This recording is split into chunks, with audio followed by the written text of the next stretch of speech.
area. And yeah, that's the reason why. Now, it's not from uncooked pasta. That is not spaghetti there.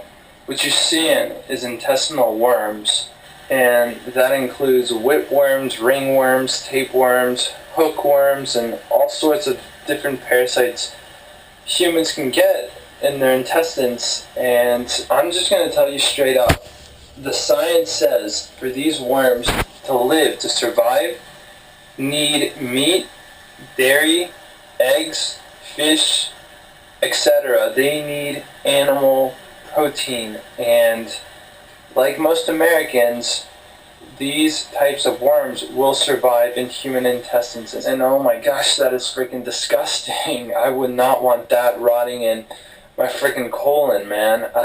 I mean, a lot of people ask me why I'm 100% vegan and why I don't include just a little bit of animal products in my diet. And this is why. This is why I am terrified of these things. I want to minimize my chances of getting these little fuckers. Okay, well, obviously he's got some bad choices of words there, and that's kind of one of the reasons why I have started my channel. A lot of the information that's out there on the internet, a lot of it's true and it's good, but the way people talk, the language, so I apologize that that's even transferred onto mine, but I'm trying to give you a little idea of about parasites, and the problem of parasites. It's a real problem. So I'm going to change cameras here and talk about this for a little bit. This is my GoPro. So, yeah. Okay, so here I am in the little Manila studio, and I want to talk to you about parasites. We've seen a little clip here on the television. This is a man who had stomach pains. He went into the doctor. They, of course, probably did some sort of scan or x-ray, who knows what, but determined that they should open him up, and when they did, they were able to pull out, just nest massive piles of worms that looked like spaghetti. And you think, is that even really common, or is that even real? I mean, and the thing is just the other day, Rolf and I, elderly man that's with me here, we're walking here in this country down a little side street, and there was a mother and father and a child, and the child was feeling sick and vomiting, and I witnessed the same exact things coming up the child's mouth, coming out with the vomiting. Actually, the child vomited out these, well, Rolf said, oh, snakes, they're snakes, they were long. They were as big as my hand, as long as from my tip of my pinky finger, little finger, to my thumb, quite large and very hardy. It was a hot day. They were in the sun, and they were crawling and moving on that hot pavement. So these are nothing to be messed with. These are not little weak little worms that are, and they can lay over 1 million eggs per day. So if you got 1,000 worms in there, that's a lot of propagation of that parasite, and it defecates in your system. It's eating the nutrients from the food that you need, and it's defecating, and that is getting in your blood system. So this is a real problem, and those things can live in you and you feel fine. So I recommend doing a parasite cleanse several times a year, maybe 4 times a year. Now, the basics that you need to know about a parasite cleanse. Okay. I don't want to go and give myself a credential on this or say that I know all about it. All I can say is that I'm 46. I was involved in the management end of running a health project. You could call it a center. It was a lifestyle center, but dealing with all sorts of diseases, especially cleansing, detoxifying, using foods to do that, and some herbs. So seeing people come there and seeing these things come out of people for years and years and years. And my father did this. His father, my grandfather, owned a natural healing sanitarium. He was a chiropractic doctor, so they talked about 60-foot tapeworms. So I've been involved in this all of my life. Started way back with my grandfather, my father, who was born in 1905, and then myself. So maybe I do have some knowledge on this. So that's all I want to say, is based on my experiences working with people and learning. 15 days, these are important facts. 15 days is what it normally takes to kill a generation of parasites, especially worms like this, roundworms, or flukes, or any kind of parasite in your system. 15 days. Then you wait another 5 days, maybe even 10, for any eggs or larvae to hatch in your body. Then you have to do another 15 days to kill that generation. And so it approximately comes out to a 35 or 40 day process to get rid of those.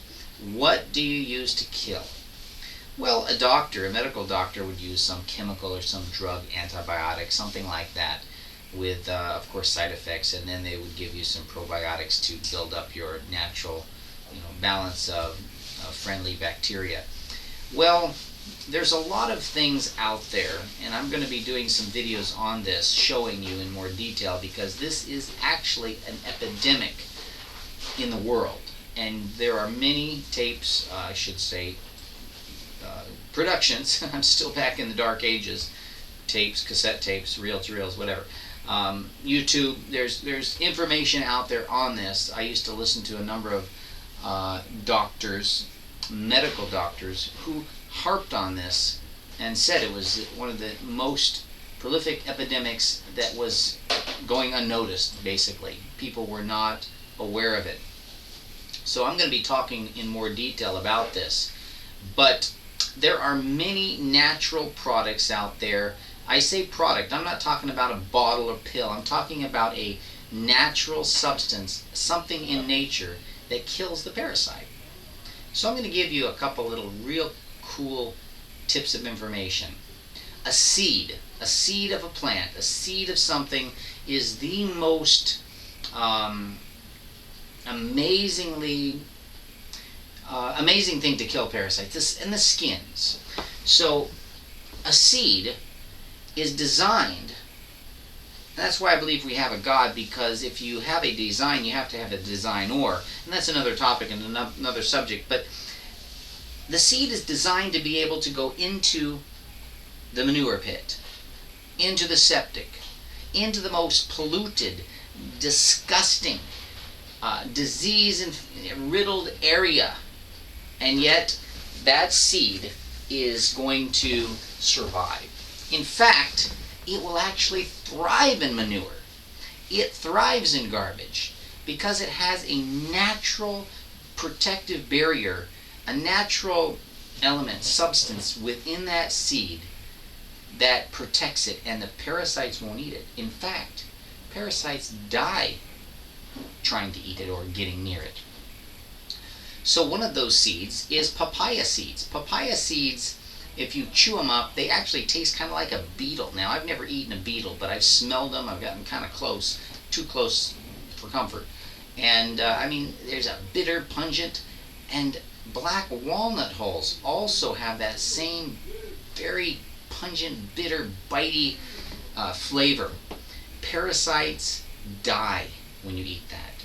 But when you eat that, it doesn't kill you. It's completely non-toxic. I've eaten huge amounts of papaya seeds. Now, you can eat papaya seeds and not chew them, but swallow them, and they're a great gradual, nice colon, I should say, kind of a cleansing of the colon. Not rough. It's not like a fibrous, because it's like a gel around the outside as a protective barrier outside of what's actually inside the seed. You'll have to take a look closely at papaya seeds sometime next time.